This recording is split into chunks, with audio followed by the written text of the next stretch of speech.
सभी देश प्रदेश वासियों को मेरा नमस्कार। मित्रों, मैं बहुत देर से ये लड़ाई SC ST OBC और माइनॉरिटी के लोगों के साथ हुए भेदभाव के खिलाफ लड़ रहा हूं, क्योंकि भेदभाव करने वाली सभी जातियों ने नए नए हथकंडे निकाले। बैकवर्ड क्लासेस के लोगों को जो थोड़े बहुत अपने बच्चों को पढ़ाने लिखाने में सक्षम है या छोटी मोटी नौकरी करते हैं, चाहे कोई चपरासी की ही नौकरी क्यों ना कर रहा हो, मास्टर, क्लर्क, पुलिस वाले, ये अपने बच्चों को पढ़ा करके आगे बढ़ाने के लिए प्रयास करते हैं। लेकिन क्रीमी लेयर एक ऐसी बड़ी तलवार इन लोगों के बच्चों के सर पे लटका के रखी हुई है कि ये लोग पढ़ने लिखने के बाद भी आरक्षण का लाभ ना ले सकें। क्या ये क्रीमी लेयर जो EWS के लोग हैं उनके ऊपर लगाई है?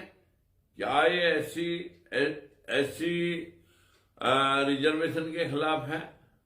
क्या ये अपर कास्टों की जनरल कैटेगरी के बीच में क्रीमी लेयर है? सिर्फ OBC के लिए, बैकवर्ड क्लास के लिए, इनके लिए क्रीमी लेयर की तलवार है। देश के अंदर ये अपनी भागीदारी सुनिश्चित ना कर सकें, इसलिए इनको गुमराह किया गया कि पूरे देश में 8 लाख और हरियाणा में वो भी 6 लाख मनोहर लाल खट्टर ने की। इसी वजह से मनोहर लाल खट्टर को हटाया गया विशेष तौर पर, क्योंकि इसके खिलाफ सारे किसान, सारे बेरोजगार युवा, जिन लोगों को 2 करोड़ नौकरियों का झांसा दिया गया था, कच्चे कर्मचारी, 1 रैंक 1 पेंशन के लोग, सफाई कर्मचारी, एक भी वर्ग मनोहर लाल खट्टर के कामों से खुश नहीं था। अब बीजेपी में बहुत बड़े बड़े रणनीतिकार बैठे हैं। बीजेपी वालों ने एक तीर से 5 शिकार किए। जैसे ही राजकुमार सैनी की इंडिया गठबंधन के साथ जुड़ करके सोनीपत से चुनाव लड़ने की खबर उड़ी और बीजेपी के पसीने छूटने की वजह से रातों रात इंडोर मीटिंग करके फैसला लिया।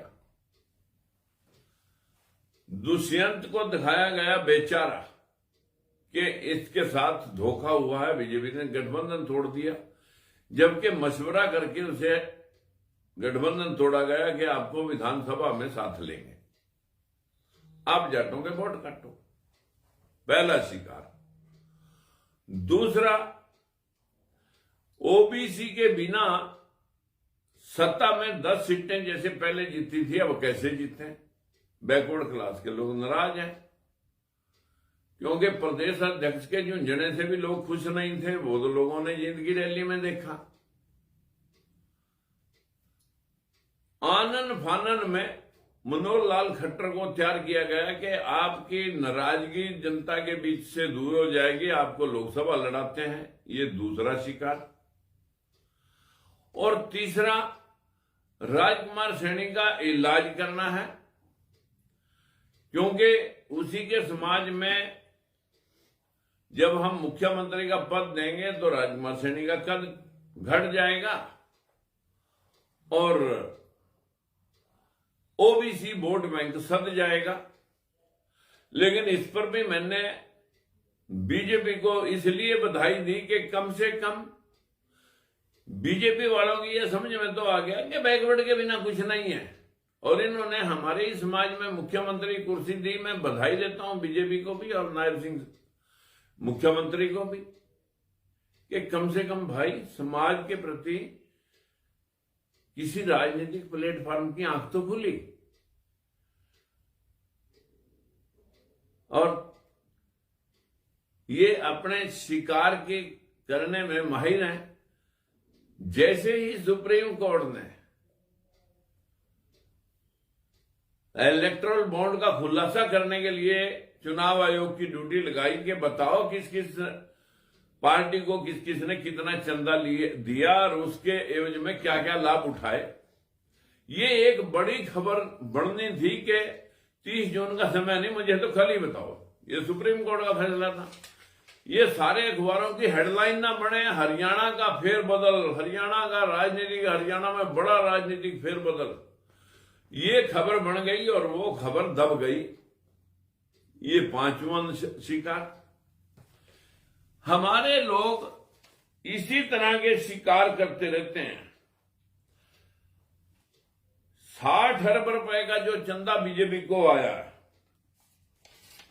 और इस 60 अरब के डोनर कौन कौन है, किन किन लोगों ने ये पैसा देकर के क्या क्या लाभ उठा रखे हैं, इसके चीथड़े तो पटेंगे अब भी। और बैकवर्ड क्लास के सभी नेताओं से मेरी अपील है कि भाई इस नायब सैनी के मुख्यमंत्री पद का भी विनय कटियार, अर्जुन मुंडा, कल्याण सिंह, उमा भारती और शिवराज चौहान की तरह कहीं कैलेंडर ना बना दें 6 महीने के लिए वोटां लेकर के।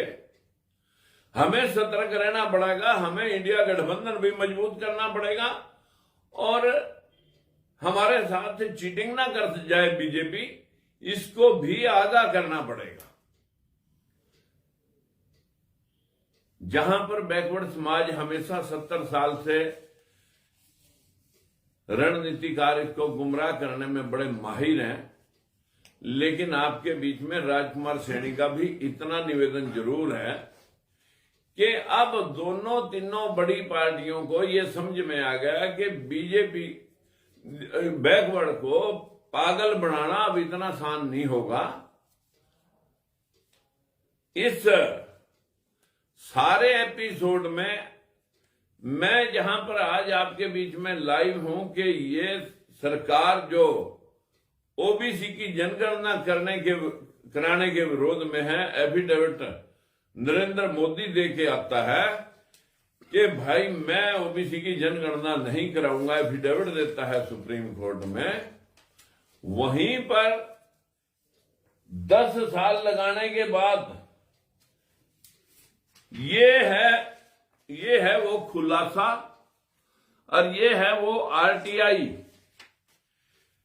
ये जो आरटीआई है ये मैं आपके सामने करना चाहता हूं कि आप देख लें बैकवर्ड क्लासेस की हिस्सेदारी अभी तक केंद्र या सेवाओं में सिर्फ 11.23% है और यूनिवर्सिटियों में 1 अप्रैल 2018 तक तो 0 थी, अब 1% है।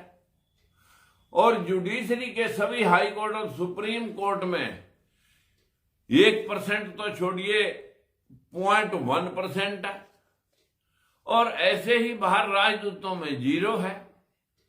मैं आप सभी से कहना चाहता हूं कि हम छोटी मोटी नौकरी के ही पक्षधर थे। इंडस्ट्री बैकवर्ड की नहीं है, शेड्यूल कास्ट की नहीं है, मीडिया हमारे मीडिया हाउसेज नहीं है, बड़े ब्यूरोक्रेट्स और एमपी एमएलए और मिनिस्टर भी हमारे नहीं है। वो भी हमारे हिस्से के मुताबिक शेड्यूल कास्ट के तो रिजर्वेशन की वजह से एमपी एमएलए बनते हैं, लेकिन बैकवर्ड क्लास के तो वो भी 10% से ज्यादा नहीं बनते। और जो हमारे क्लास 4 की और क्लास 3 की नौकरी करने वाले लोग हैं वो अपने बच्चों को पढ़ा करके नौकरी दे करके कहीं अपने बच्चों को थोड़ा बहुत अपने परिवार का सहारा बना देते, उसमें क्रीमी लेयर है। जब तक ये क्रीमी लेयर नहीं हटेगी तब तक लोग आगे नहीं बढ़ पाएंगे। ये सारे मुद्दे हम बैकवर्डों को रोकने के लिए बनाए गए हैं और मेरी सभी बैकवर्ड भाइयों से हाथ जोड़ के विनती है कि यार जाग जाओ, आप अपने हिस्से की लड़ाई लड़ लो, चाहे वो बीजेपी है, चाहे इंडिया गठबंधन है, चाहे कोई अदर दल है, चाहे लेफ्ट फ्रंट है, चाहे मार्क्सवादी, कोई भी पार्टी है जो नेशनल लेवल पर काम करती हैं पार्टियां, ये सब अपर कास्टों के द्वारा चलाई जा रही हैं। इसमें ओबीसी स्वयं मतलब जो है ना गुलामी करने के हमारे नेता हमें लुटवाने के अलावा और कुछ नहीं करते। आज काशीराम जी का भी, जिसने इस मुद्दे के ऊपर अपना पूरा जीवन लगाया, महात्मा ज्योतिबा फूले ने जीवन लगाया, आज काशीराम को उत्तर भारत के लोग याद करते हैं, जो फूले साहब को घर घर तक पहुंचाने में जिन्होंने अपना जीवन लगाया। और काशीराम जी को भी नमन करते हुए ऐसे महापुरुष कभी कभी जन्म लेते हैं जो इस कमजोर तबके के लिए लड़े हैं। वहीं पर मैं अपील करना चाहता हूं इन सभी पार्टियों के राजनीतिक नेताओं से कि आप कब तक मसलोगे बैकवर्ड क्लासेज को।